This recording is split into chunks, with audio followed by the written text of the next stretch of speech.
काय झालं 2011ला मी अ, इथं आलो दादरमध्ये. माझा शो सुरू झाला आय थिंक 12 मे का काहीतरी जूनमध्ये, मला आठवत नाही एक्झॅक्ट. त्यानंतर देवयानी केलं आणि देवयानीचा माझा शेवटचा दिवस होता. त्या दिवशी मी माझ्या वडिलांशी बोललो आणि आम्ही रत्नागिरीला आमचं हे कुलदैवत तिकडे आम्ही जायचं ठरवलं होतं, कारण 31 डिसेंबर होता. अच्छा. मला चांगलं आठवतंय, आपले अभ्यंकर सरांचा ऍक्सिडेंट झाला होता 27-28 तारखेला. तेव्हा मला बाबांचा फोन आलेला की प्रसाद अरे असं असं झालं. आणि मग ते बोलता बोलता आमचं ठरलं की मग तू पुण्याला येशील, सावकाशी ये, तू आलास की आपण निघूया. म्हणलं नाही बाबा तुम्ही पुढे व्हा, मी शूट संपलंय, नाईट केलंय, 2 दिवस झोपतो, मी डायरेक्ट येतो. बरं म्हणले ठीक आहे. ते असे बाबा पास असल्यामुळे रेल्वेने जाणार होते. काय झालं मला माहिती नाही, पण ते त्यावेळी एसटीने गेली, एशियाड असते ती. आणि मग मी झोपलेलो आणि मला सकाळी 6 वाजता माझ्या ताईचा फोन आला, प्रसाद उठ, कुठे आहेस तू? म्हणलं काय झालं? मी झोपलोय. अरे नाही, आई रडतीये, बाबांना ऍडमिट केलंय. ओके. म्हणलं काय झालं? तर म्हणे अरे नाही, रत्नागिरीला ते पोचले आणि स्टँडला उतरताना बाबांना छातीत दुखायला लागलं. म्हणलं बरं थांब, मग मी आईला फोन केला. तर आई म्हणली तू ये, कुठं आहेस ते मला माहित नाही, तू निघ. मी निघालो, जस्ट मुंबईचा पहिला टोल आला असेल तर मला डॉक्टरांचा फोन आला, प्रसाद लिमये का? म्हणलं हो.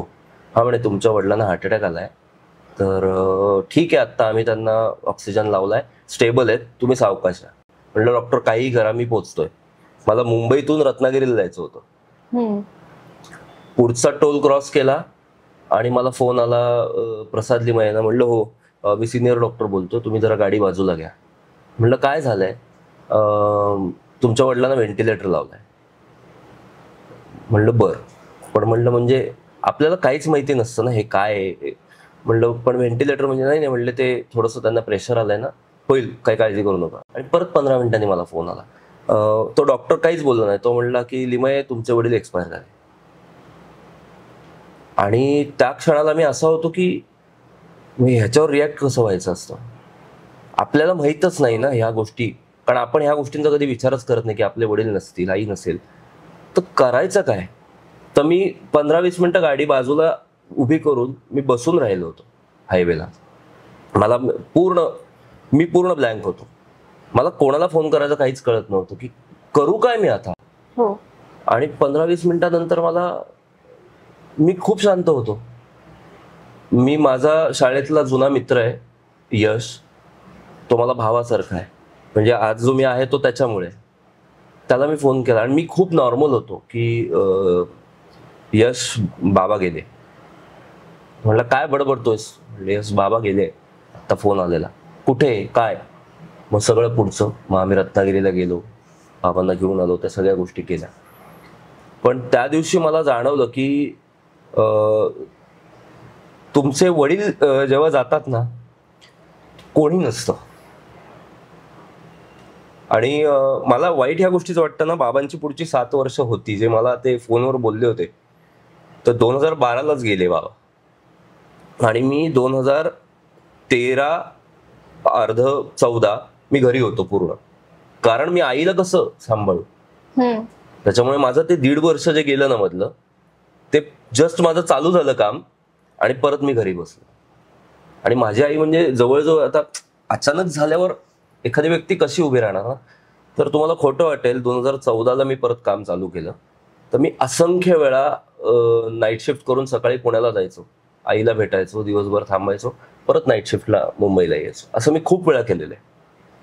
माझ्या ह्या सगळ्या प्रवासामध्ये मुंबईत जेव्हा मी पहिले आलो तेव्हा माझ्याकडे खूपदा 1,500, 2,000, 5,000 एवढंच अकाउंटमध्ये पैसे असायचे. कारण तिथं मला आठवतंय एसओटीसीला 11,500 का 11,700 पगार होता.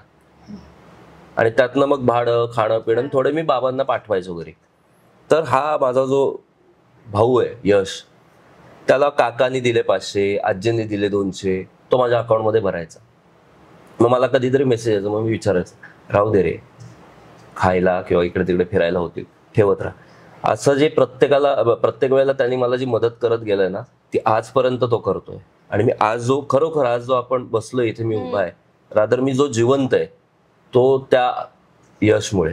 त्याच्यासारखी ठराविक 3-4च लोक माझ्या आयुष्यात आहेत. या लोकांनी मला उभं केलंय. नाहीतर अचानक तुमचे वडील गेल्यानंतर माझं वय तेव्हा होतं 2011ला 24 पूर्ण होतं माझं. 24-25 असेल. हो. आणि घराचं लोन पुण्यातल्या, सगळे खर्च, मुंबई येणं जाणं, म्हणजे मी करायचं काय मला काहीच कळेना, सुधरेच ना. पण मला त्या म्हणजे बाबांच्या जाण्यानी मला एक दाखवून दिलं की तुलाच उभं राहायचं. बरोबर. तुला ना तुझा काका येणार, ना तुझा मामा येणार, ना तुझा कोण अजून येणार आहे. येतील तर महाराज पाठवतील तीच लोक, बरोबर. स्वामी जे ठरवतील तेच. आणि तसंच घडलं. माझ्या आयुष्यात जी लोक आली आहेत, ज्यांनी मला मदत केली आहे, न विचारता न सांगता, ती सगळी लोक महाराजांनी पाठवली. त्याच्यामुळे ह्या सगळ्या ज्या गोष्टी आहेत, ह्यातनं जे थांबणं आणि सुरू करणं ना, ह्यानी मला काय म्हणूया थोडासा इफेक्ट पडला माझ्या कामावर. पण मी राहिलो हळूहळू करून उभा.